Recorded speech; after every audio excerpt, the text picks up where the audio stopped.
Orada dedim adlar saydım. Biri olsun Gülnar, biri olsun yok. Bunların arasında əlaqəni göstərəndə oxun istiqaməti iki tərəfdən olur. Bu ox o deməkdir ki, əsas budur. Burada ikisi də əsasdır. Yəni o saydığım eyni funksiyada, eyni suala cavab verən sözlər arasında oxu belə göstəririk, bu tabesizlikdir. Təəssüf olsun ki, uşaqlar bunu unudurlar, bunu heç axtarmırlar. Sintaktik əlaqənin hər iki növü deyəndə, bax, bunların ikisi də nəzərdə tutur. Uşaqlar yönəlirlər buna, bu yaddan çıxır. Hər iki növ deyəndə bunlar nəzərdə tutur. Biri budur. Çox vaxt cümlələrdə bu olmur. Ona görə birinci bunu axtarın. Baxsın ki, arasına vergüllər düzülür, eyni suala cavab verilir. Çatdı. Bir də bu mürəkkəb cümlənin tərkibi arasında olur. Tabesiz mürəkkəb cümlənin tərəfləri. Məsələn, deyək ki, mən sizi çağırdım, siz gəlmədiniz. Mən sizi çağırdım bir cümlədir, siz gəlmədiniz, o birisi cümlədir. Bunların arasında bax, oxuma belə göstərirsiniz. Aydındır? Çünki adı tabesizdir. İlk eşit tabeliyə, burada 3 əlavə var. Birinci uzlaşma. Burada o deməkdir ki, mütləq bir tərəf o birisi tərəfdən asılıdır. Uzlaşma əlaqəsi əsas tərəfinin tələbi ilə aslı tərəfin ona uyğunlaşmasına deyilir. Uyğunlaşma, uzlaşma deməkdir. Və burada oxun istiqaməti sola olur. Bir dənə buradadır, başqa heç yanı görməyəcəksiniz. Yəni, əsas tərəf birinci tərəfdir. Bu, konkret sözlər arasında olur. Olur mübtəda xəbər arasında, mübtəda, bir də xəbər arasında. Olur ikinci növ və üçüncü növün tərəfləri arasında. Konkret sözlər arasında. Yox, əgər cümlədə mübtəda xəbər, siz artıq indidən mübtəda xəbər tapmağı bilməlisiniz. Mübtəda xəbər tapmaq üçün birinci xəbər tapırsan, xəbərdə mübtədaya sual verirsən. Məsələn, anam yemək pişirdi. Nə etdi, pişirdi? Kim? Anam. Mübtəda xəbər. Arasını göstərirsən, burada yazıram anam, burada da yazıram pişirdi. Bax, bu şəkildə göstərirsiniz. Burada üstünə heç nə yazmağa ehtiyac yoxdur. Oxların istiqamətini biz bilirik hansı əlaqədir. Mən sadəcə uşaqlara yazdıranda, onlar məni aldatmasın deyənə yazdırırdım, soruşurdum heç bir zamanlarda. İndi yox. Birdən sual verər ki, uzlaşma əlaqəsinin göstəriciləri nədir? Qrammatik göstəriciləri. Onda özü itirmirsən. Mübtəda xəbərdə, xəbərdə nə olur? Xəbərli şəkilçisi olmur, şəxs şəkilçisi. Düzdür? İkinci və üçüncü növdə nə olur? Məsbət şəkilçisi olur, bir də hal. Deməli, onlarda şəxs şəkilçilər, məsbət, bir də hal. Amma onu səndən soruşmağı absurd bir şeydir, soruşmamalıdır qanundan. Amma birdən işdir, soruşsa, bunları buradan tapdıq, çıxartdıq. Deməli, baxın, burada mübtəda xəbər arasında göstərdim. İkinci və üçüncü növ tutaq ki, Bakı gecələri ikinci növdür, bu şəkildə göstərirəm. Bunu tez üçə çevirirəm, Bakının gecələri. Bunun arasında eyni şeyi göstərirəm. İkiniz burada olsun. Bəs mübtəda və xəbər arasında uzlaşma pozula bilərmi? Pozular. Uzlaşmanın pozulması dünyanın axırı deyil. Çobuk bir səhvdir deyil. Ümumiyyətlə səhv deyil. Yoxdur da. Uzlaşma pozulub, yəni orada yoxdur. Göstərmirsən. Amma qrammatik norma pozulması, bax, bu deyil dünyanın axırı. Bu olmaz. Yəni, qrammatik normaya görə birinci uzlaşmanı nədə göstərir? Əvvəlcə bunu deyim, sonra normaya gəldim. Mübtəda xəbər arasında uzlaşma o zaman olur ki, ikisi də eyni şəxsdə olmalıdır. İkisi də ya təkdə, ya da cəmdə olmalıdır. Məsələn, o danışdı, ikisi də təkdədir. Onlar getdilər, ikisi də cəmdədir. Buna göstərirsin. Və yaxud da eyni şəxsdə də olmağı təbii ki, şərt. Bəzən pozulur. Bax, məsələn, yazırıq. Danışan mənəm.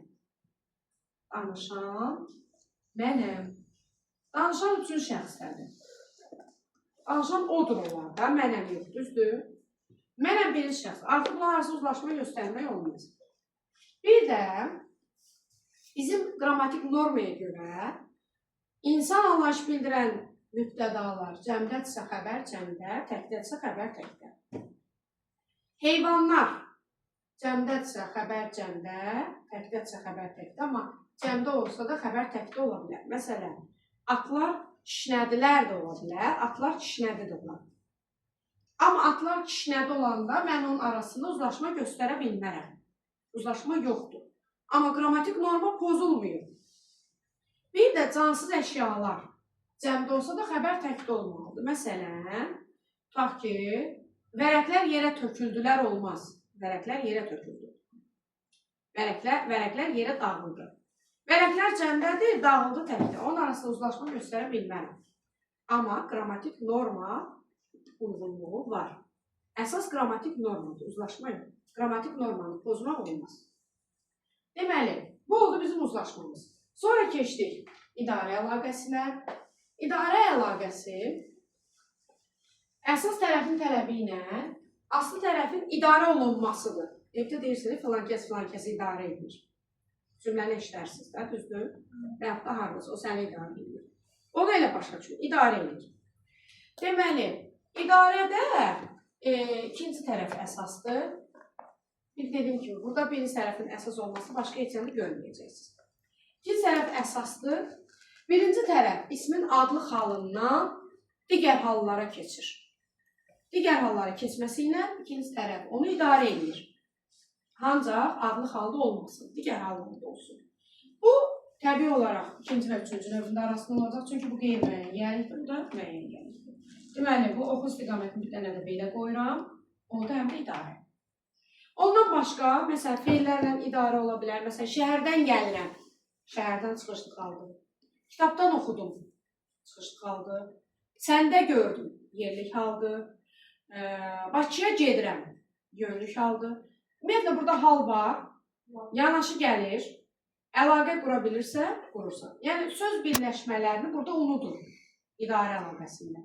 Bir dənə bilirsən, ikinci, üçüncü növün arasında var. Təkcə bunlar deyil.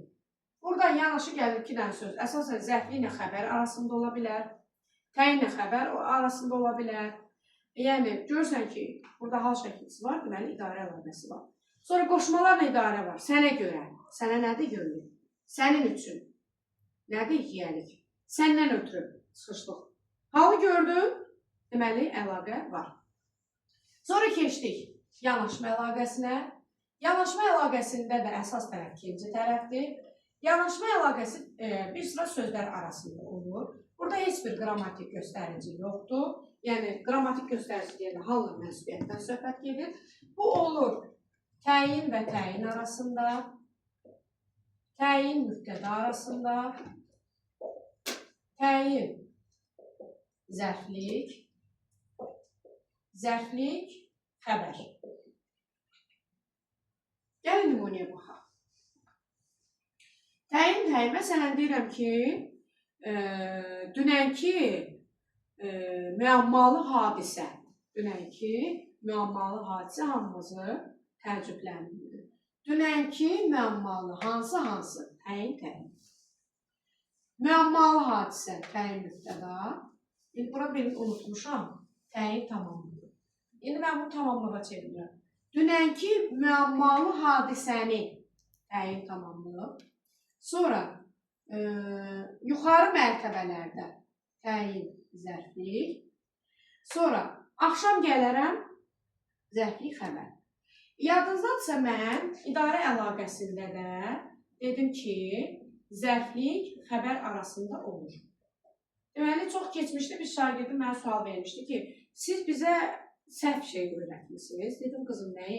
Siz bizə demişdiniz ki, eyni iki söz arasında yanaşma ilə idarə ola bilməz. Eyni iki söz arasında uzlaşma ilə idarə ola bilər. Dedim, bəli, sözümün arxasında duram. O da mənə qayıtdı ki, axı kitabda zərflik xəbər həm idarədə var, həm yanaşmada. Dedim, qızım, zərflik xəbər yazar, amma eyni sözlər deyil ki. Gəl, indi sübut edək. Birinci, eyni iki söz arasında uzlaşma ilə idarə ola bilər. Bu hansı eyni iki söz? İkinci və üçüncü növ. Təyin söz birləşmələrinin arasında həm uzlaşma var, həm də idarə. Oxu istiqaməti ilə rahat tapıram. Amma eyni iki söz arasında heç bir vaxt idarə və yanaşma ola bilməz. Niyə? İdarə göstəricisi nədir? Hal. Birinci tərəfdə hal olmalıdır. Burada isə hal ola bilməz.